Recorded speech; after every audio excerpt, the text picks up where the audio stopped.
Good morning সবাইকে।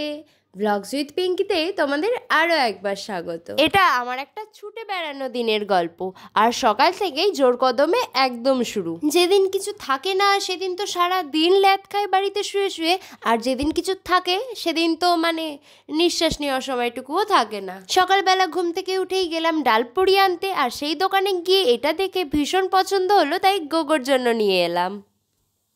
গোগো surprise. বন্ধ করতে হবে না।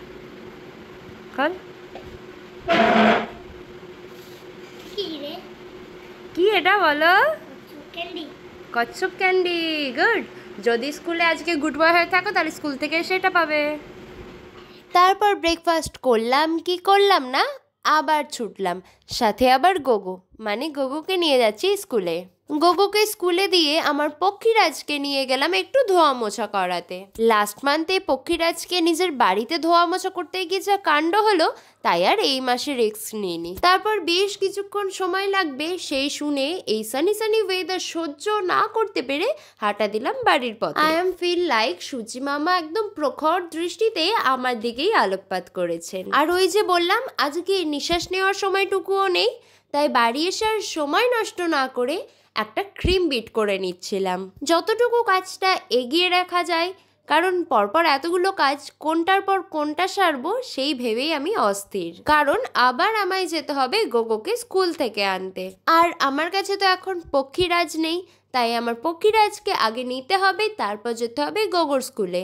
এই রোদের মধ্যে আবার হাঁটতে হাঁটতে বেরিয়ে গেলাম আমার পক্ষীরাজকে নিয়ে গোগোর স্কুলে যাব বলে।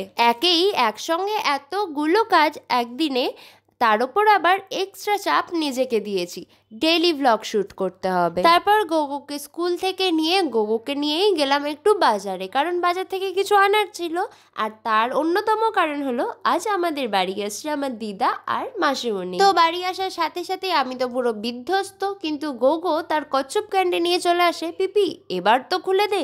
আজ আমি গুড বয় হয়েই ছিলাম স্কুলে। ওইদিকে আমার আবার বিধ্বস্ত চেহারা মা সহ্য না করতে পেরে এক গ্লাস জল আর কিছু ফল নিয়ে চলে আসে।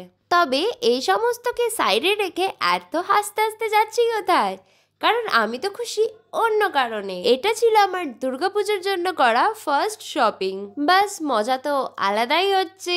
এতদিন রোজই কিছু না কিছু পার্সেল আসছিল, তবে এই পার্সেলটার জন্য আমি আলাদাই খুশি। তবে হ্যাঁ, আগে থেকেই আমি স্পয়লার দিয়ে দিচ্ছি, আমি কিন্তু শেয়ার করব না যে আমি কি কিনলাম। ওইদিকে দেখো আমার পিছনে দিদা, সবাই চলে এসেছে আমাদের বাড়ি অলরেডি, আর মাও একদম ফিট আছে এখন। এটা আমি দুর্গা পুজোর জন্যই কিনেছি, এখনই যদি দেখিয়ে দিই তাহলে কি করে হয় বলো? তাই এটা তোমরা আমার দুর্গাপুজো ব্লগেই দেখতে পারবে। ততক্ষণে স্নান করে উঠতে না উঠতেই দেখি আরও একটা পার্সেল চলে আসে। হ্যাঁ, এটা আমি তোমাদের সাথে শেয়ার করতেই পারি, প্রথমবার এমন কিছু শপিং করলাম। হ্যাঁ, আমিও এক্সাইটেড এটার জন্য ভীষণ। এটাতে আমি একটা নেল অর্ডার করেছিলাম, আর তাও আবার প্রথমবার, তো এক্সাইটেড তো হবই। জীবনে কোনো দিনও নিজের হাতের নখ বড় করতে পারিনি, আর নেল পালিশ পরা তো বাদ দিয়ে দাও, আমার ওই সব দিকে একটু কমই ঝোঁক আছে।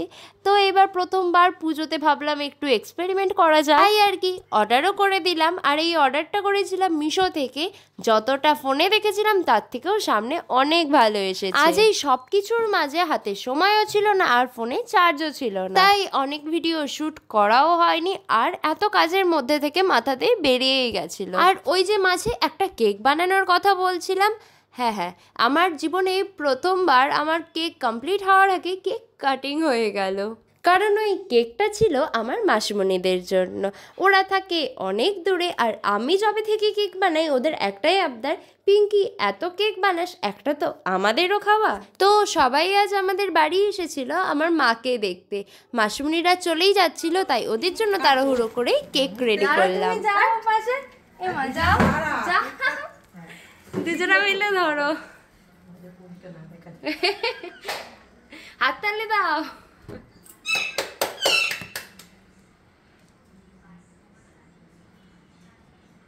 এক এক হাতে পাইপিং ব্যাগ রেখে আর এক হাতে প্যালেট নাইফ দিয়ে কেকটা কাটিং হয়ে গেল। সেট করার টাইমটুকুও পেলাম না। মানে সবাই বেরিয়েই যাচ্ছিল, মানে দেখো কাঁধে ব্যাগ নিয়ে দাঁড়িয়ে আছে, এই বেরিয়ে যাবে, তার আগেই কেকটা কাট করে টেস্ট করে গেল।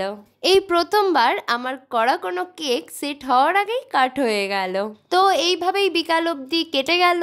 আর সবাই বাড়ি থেকে চলে যাওয়ার পর সারাদিন পর আমি একটু হাতে সময় পেয়েছিলাম একটু রেস্ট নেওয়ার। তারপরে সন্ধ্যাবেলা রেডি হয়ে একটু বেরিয়েছি, কিন্তু সেটার আর কোনো ক্লিপ নেওয়াই হয়নি। আমি বেরোনোর সাথে সাথে আমার মাথা থেকেও সেই কথাটা একেবারেই বেরিয়ে গেছিলো যে আমি ডেলি ভ্লগ করছি, আমার এই ক্লিপটাও নেওয়া দরকার। তো সারাদিনটা এইভাবে ভীষণ তাড়াহুড়ো আর দৌড়াদৌড়ির মধ্যে কাটলো, আর শেষটা এইভাবেই হলো। ঠাকুর ঘরে এসে আমি গোপালকে শুইয়ে দিলাম, দেন আমি যাব ডিনার করব, আর তারপরে আমার দিনটাও শেষ। তবে রাতে ঘুমাতে ঘুমাতে অনেক লেট হয়ে গেছিলো, তাও ভ্লগ রেডি হয়নি, তাই আজ সকালে ভ্লগ রেডি করি তোমাদের সাথে শেয়ার করছি, তাই একটু দেরি হয়ে গেল। তো চলো আজকের মতো এইটুকুই, দেখা হচ্ছে আবার নেক্সট ভ্লগে। ততক্ষণ সবাই সুস্থ থেকো, ভালো থেকো, টাটা।